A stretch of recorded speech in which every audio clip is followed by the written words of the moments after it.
नमस्कार शेतकरी बंधूंनो, मी राजेश मांदाडे आणि आज आपण पाहत आहोत का एसआरटी बेडवर मिरचीची लागवड कोणत्या पद्धतीने करायची याची आज आपण माहिती घेणार आहोत.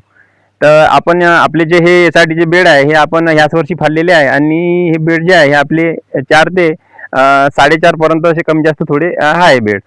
तर शेतकरी बंधूंनो, यावर आपण पेरणी म्हणजे जेव्हापासून पाऊस आला तोपर्यंत जेवढं गवत येते तेवढं गवत याच्यावर पूर्ण आपण पहिले वापू दिलं आणि आपल्याला ज्यावेळेस मिरची लागवड करायची होती त्याच्या 2 दिवसा अगोदर आपण याच्यावर ग्लायफोसेट 70 ml आणि शिप्पावर 30 ml असा 100चा डोस हा आपण भरपूर पाणी म्हणजे एवढ्याच जागेमध्ये आपण 2 पंप मारलेले आहे आणि तुम्ही पाहू शकता कचरा पूर्ण आता बसून राहिलेला आहे.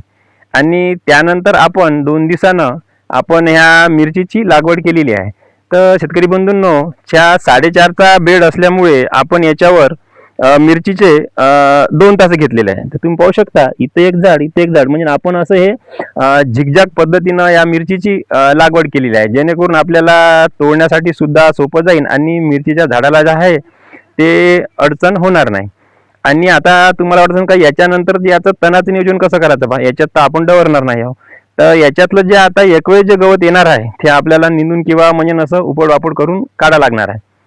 आणि त्यानंतर तोपर्यंत मिरचीची हाईट 1 ते 2 फुटापर्यंत हाईट झाली की त्यामध्ये आपण फक्त शिप्पावरच, याच्या व्यतिरिक्त याच्यामध्ये दुसरं तणनाशक कोणतंच जमणार नाही.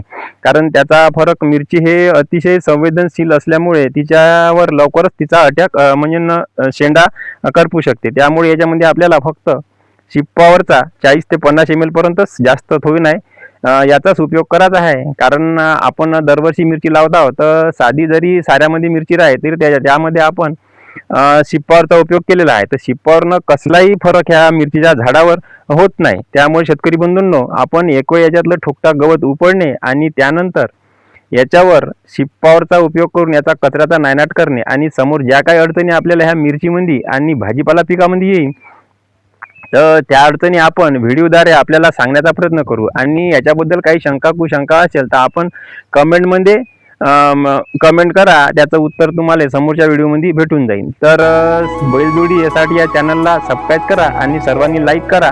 याच्यानंतरचे व्हिडिओ अत्यंत तुमच्या कामाचे आहे. तरी आपण भेटू धन्यवाद.